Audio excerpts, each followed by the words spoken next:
नमस्कार दोस्तों, स्वागत है आपका हमारे YouTube चैनल MS एजुकेशन पे। हम आज आपके लिए लेके आए agro forestry part 4। Agro forestry के पार्ट 3 पहले आ चुके हैं। जिन्होंने नहीं देखा है वो हमारे डिस्क्रिप्शन में लिंक दी गई है, वहां जाके आप पहले उन वीडियोस को ज़रूर देखें। और जी हाँ दोस्तों, अगर आप हमारे YouTube चैनल पर नए हो तो सबसे पहले आप हमारे YouTube चैनल को सब्सक्राइब करें, लाइक करें एंड शेयर करें। और अगर अपन आज एग्रो फॉरेस्ट्री पार्ट 4 स्टार्ट करते हैं। Question first, area under forest land in India is option A 67 million Hector, 90 million Hector, 100 million Hector, 143 million Hector. Right answer is the option A 67 million hectare. Next question, agroforestry system reduce the soil effect by its better roots through option A reduce runoff, B reducing nutrients losses, C reducing erosion, D all of these. Right answer is the option number D all of these. दोस्तों इसका मतलब ये है कि agro forestry system है जो अपने soil का कौन सी चीज़ को रिड्यूस कम करता है।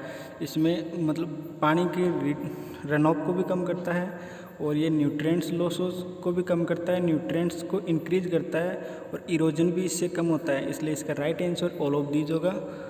Next question, which is the type of functional basis for agro forestry classification.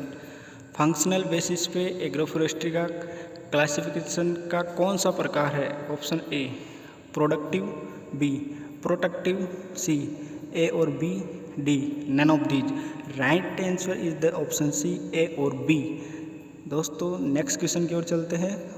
Question 4, which of the following is or not objective of the agro forestry is.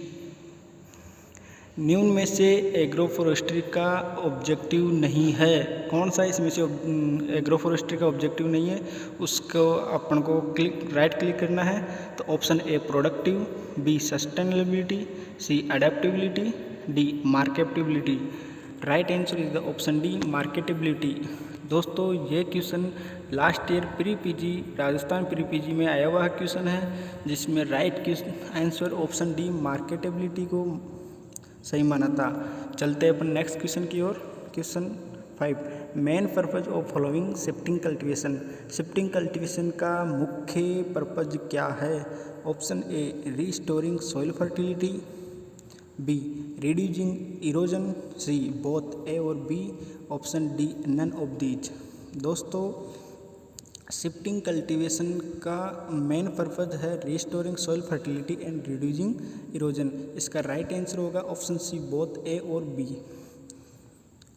Question number 6, most successful type of taungya system is option A departmental, B leased, C village, D all of these. Right answer is the option C village. दोस्तों तांग्या system 3 प्रकार का होता है, जिसमें तीनों प्रकार का नाम यहाँ दिया गया है, डिपार्टमेंटल, लीज्ड और विलेज।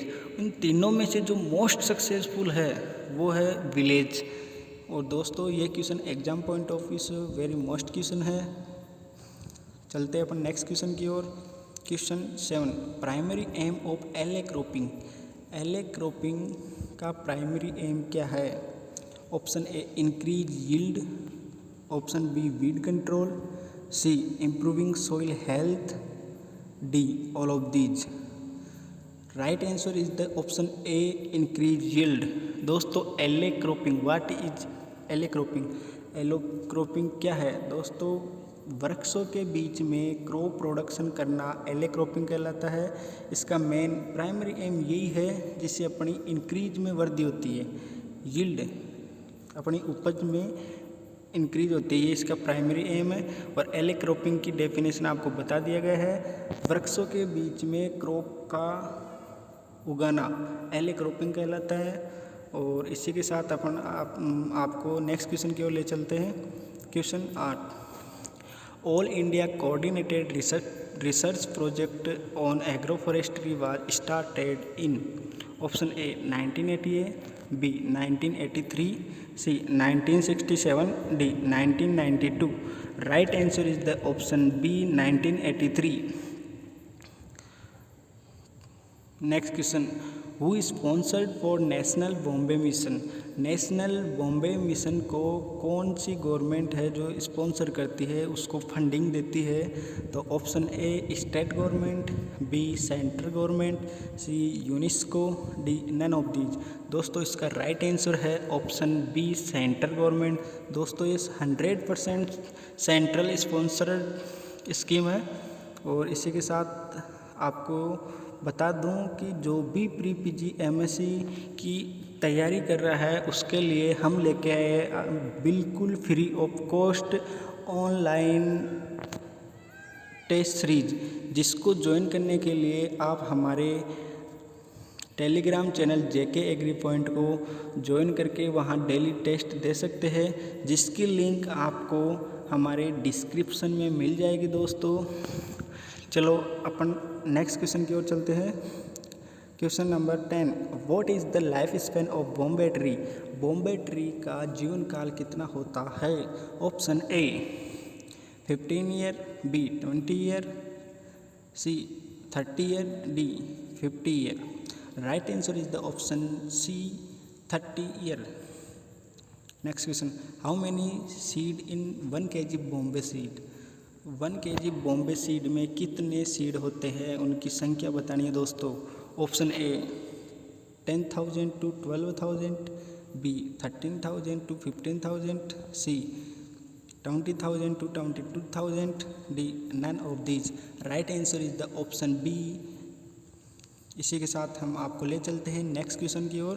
तो देखते हैं अपना नेक्स्ट क्वेश्चन कौन सा होगा। बहुत इंपॉर्टेंट क्वेश्चन है दोस्तों। Question number 12, arid forest research institute established in AFRI कहाँ स्थित है? Option A Bikaner, B Jodhpur, C Jhansi UP, D Dehradun. तो राइट आंसर इसका दोस्तों जोधपुर। दोस्तों जोधपुर के 2 इंस्टीट्यूट फेमस है, एक तो काजरी, एक आफरी। दोस्तों ये दूसरा आफरी है, वो ही इंस्टीट्यूट है आफरी जो जोधपुर में स्थित है, और ये अपने फॉरेस्ट्री से रिलेटेड है, इसलिए ये बहुत इंपॉर्टेंट हो जाता है यहाँ पे। और इसी के साथ हम आपको ले चलते हैं नेक्स्ट क्वेश्चन की तरफ। Institute of forest biodiversity instituted forest biodiversity institute कहाँ स्थित है? Option A Dehradun, option B Jhansi UP, C Hyderabad, D new Delhi. दोस्तों इसका राइट आंसर होगा ऑप्शन सी हैदराबाद। दोस्तों हर बार एग्जाम में इंस्टीट्यूट के 2 या 3 क्वेश्चन ज़रूर पूछे जाते हैं, और वो इसी को ध्यान में रखते हुए आपके इंस्टीट्यूट के 2-3 क्वेश्चन हर वीडियो में ऐड करते हैं, और ये बहुत इंपॉर्टेंट इंस्टीट्यूट है दोस्तों, इनका ध्यान रखना। और इसी के साथ हम आपको ले चलते हैं क्वेश्चन नंबर 14 की तरफ। बहुत इंपॉर्टेंट क्वेश्चन है दोस्तों ये भी। Pollarding is done at metre height from ground. Option A 5 metre, B 2 metre, C 1 metre, D 0.5 metre. दोस्तों इस क्वेश्चन का राइट आंसर होगा ऑप्शन बी 2 मीटर। दोस्तों यह क्वेश्चन बहुत बार एग्जाम में रिपीट होता है कि पोलार्डिंग के लिए कितनी मीटर हाइट रहती है ट्री की। उसका राइट आंसर 2 मीटर है। दोस्तों पोलार्डिंग में क्या होता है, एक ट्री होता है, उस ट्री को जो मेन ब्रांचेज है उनको काट दिया जाता है। मेन ब्रांचेज को काट दिया जाता है ग्राउंड से 2 मीटर के ऊपर। जो भी मेन ब्रांचेज होती है ट्री की उनको काट देते हैं, जिससे नेक्स्ट ईयर ट्री की ग्रोविंग फास्ट होती है। इस क्रिया को अपन पोलार्डिंग कहते हैं। और इसी के साथ हम आपको लेकर चलते हैं क्वेश्चन नंबर 15 की तरफ। Main stem of the plant is called as. बहुत ही इंपॉर्टेंट क्वेश्चन है दोस्तों, एग्जाम पॉइंट ऑफ व्यू से प्री पीजी के साथ साथ ये क्वेश्चन आपको IBPS AFO में भी बहुत यूजफुल होंगे। इसलिए दोस्तों इन क्वेश्चनों को आप ध्यान से पढ़िए। क्वेश्चन एक बार दोबारा रिपीट कर रहा हूँ, क्वेश्चन नंबर 15 को। Main stem of the plant is called. Plant के मेन स्टेम को क्या कहते हैं? इसी के साथ हम आपको ले चलते हैं ऑप्शन की तरफ। Option A trunk, B head, C scaffold branches, D only branch. तो इसका राइट आंसर होगा दोस्तों ट्रंक। पौधे का जो मेन स्टेम होता है उसको दोस्तों ट्रंक बोलते हैं। इसी के साथ हम आपको ले चलते हैं नेक्स्ट क्वेश्चन की तरफ। तो देखते हैं दोस्तों अपना नेक्स्ट क्वेश्चन कौन सा है। बहुत ही इंपॉर्टेंट क्वेश्चन है दोस्तों, ये पहले वाले से भी ज़्यादा इंपॉर्टेंट क्वेश्चन है। तो देखते हैं, point on the trunk from which first branch arise. दोस्तों अपने पहले वाले क्वेश्चन में पढ़ा था कि ट्रंक क्या है। ट्रंक है मेन स्टेम ऑफ प्लांट, उसको ट्रंक कहते हैं।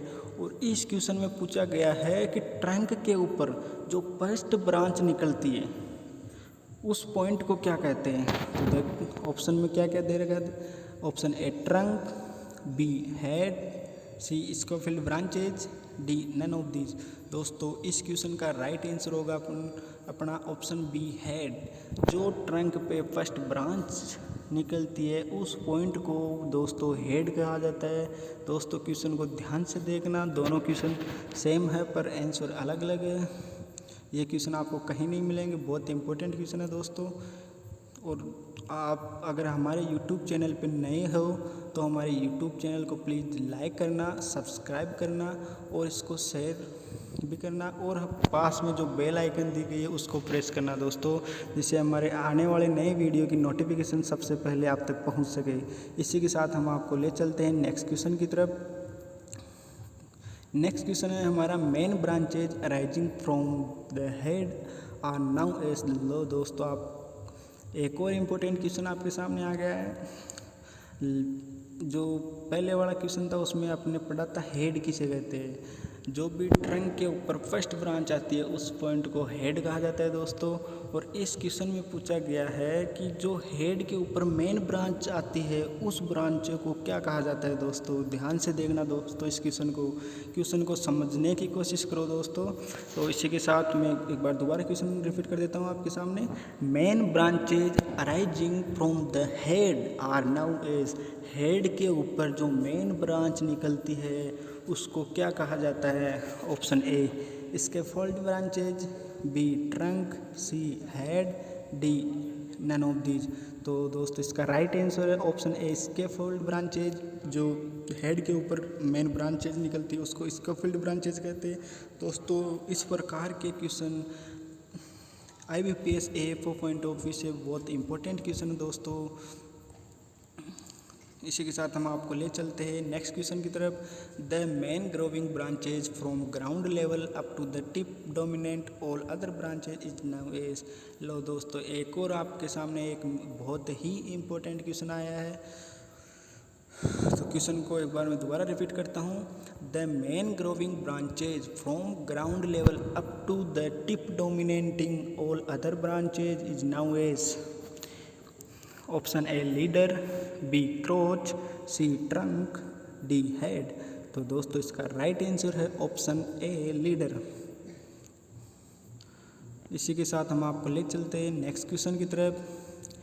ए farm on which the income from a single product is less than dot of total. तो इसका मतलब ये है कि दोस्तों अगर कोई फार्म है उस फार्म पर केवल एक सिंगल प्रोडक्ट की इनकम।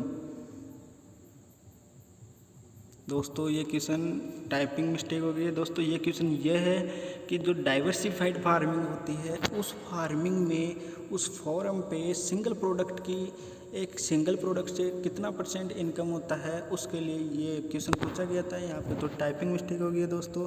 तो इसका राइट आंसर मैं बता देता हूँ। इसका राइट आंसर है option D less than 50%। Diversified farming में केवल सिंगल इनपुट की से इनकम अपन को लेस देन 50% प्राप्त होती है, उसको अपन डाइवर्सिफाइड फार्मिंग कहते हैं। और एक होती है दोस्तों यहाँ स्पेशलाइज्ड फार्मिंग होती है। उस फार्मिंग में अपने एक फार्म में केवल सिंगल प्रोडक्ट से हमारी इनकम होती है जो मोर देन 50% होती है, उसको अपन स्पेशलाइज्ड फार्मिंग कहते हैं। और जिसमें लेस देन 50% सिंगल प्रोडक्ट से इनकम प्राप्त होती है उसको अपन डाइवर्सिफाइड फार्मिंग कहते हैं। और इसी के साथ हम आपको ले चलते हैं नेक्स्ट क्वेश्चन की तरफ। The best farming system in Indian farmer. बहुत इंपॉर्टेंट क्वेश्चन है एग्जाम पॉइंट ऑफ व्यू से। Option A specialise farming, D diversified farming, C contract farming, D all of these. ये लो क्वेश्चन आपके सामने आ गया है दोस्तों। डाइवर्सिफाइड फार्मिंग और स्पेशलाइज फार्मिंग दोनों के बारे में मैं नेक्स्ट क्वेश्चन में बता चुका हूँ। तो इस क्वेश्चन का राइट आंसर होगा अपना बी डाइवर्सिफाइड फार्मिंग होता है दोस्तों। ये फार्मिंग इंडियन फार्मर्स के लिए बेस्ट फार्मिंग सिस्टम कैसा है, क्यों है, तो इसके बारे में मैं दोस्तों आपको क्लियर कर देता हूं कि डाइवर्सिफाइड फार्मिंग में अपन अपने फार्म पे केवल एक इनपुट नहीं लगा के अलग अलग इनपुट लगाते हैं, जिससे अगर एक इनपुट फेल भी हो जाता है तो किसान के पास अर्निंग के लिए जो अदर इनपुट है उनसे किसान की अर्निंग हो जाती है, उसकी रिस्क बियरिंग कैपेसिटी कम हो जाती है किसान की। इसलिए इंडियन फार्मर्स के लिए diversified farming system best farming system इसको माना गया है दोस्तों। और दोस्तों मैं आपको बता दूं, जो भी हमारे दोस्त इस वीडियो को देख रहे हैं वो कॉम्पिटिटिव एग्ज़ाम की तैयारी कर रहे हैं, उनके लिए हमारे इंस्टाग्राम आईडी पे daily current affairs science quiz daily upload की जाती है। तो आप उसको देखने के लिए हमारे यूट्यूब के डिस्क्रिप्शन बॉक्स में इंस्टाग्राम की लिंक मिल जाएगी, वहाँ से आप इंस्टाग्राम आईडी को फॉलो कर सकते हैं और करंट अफेयर्स साइंस क्यूज और जीके क्यूज को देखने के लिए हमारे इंस्टाग्राम को फॉलो करिएगा। और नेक्स्ट क्वेश्चन की तरफ चलते हैं दोस्तों।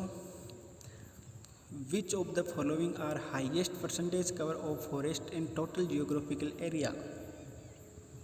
Option A very dense forest, B moderately dense forest, C open forest, D scrub. तो दोस्तों यह क्वेश्चन आपके लिए लेके आए हम। इस क्वेश्चन का राइट आंसर हमारे कमेंट बॉक्स में देना। कि जो हमारे पार्ट 3 वाला वीडियो था उसमें हम आपके लिए क्वेश्चन छोड़ा था कि फॉरेस्ट वर्ड कौन सी लैंग्वेज से लिया गया है, तो उसका राइट आंसर होगा फॉरेस्ट वर्ड को लैटिन लैंग्वेज से लिया गया। दोस्तों इस वीडियो में ज़्यादातर स्टूडेंट्स का राइट आंसर था उसमें, और केवल नाम मात्र के ही स्टूडेंट थे जिन्होंने उस क्वेश्चन को वहाँ पे गलत किया था। और यहाँ पे इस क्वेश्चन को आप ज़्यादा से ज़्यादा कमेंट करके हमें बताइएगा कि इसका राइट आंसर क्या होगा।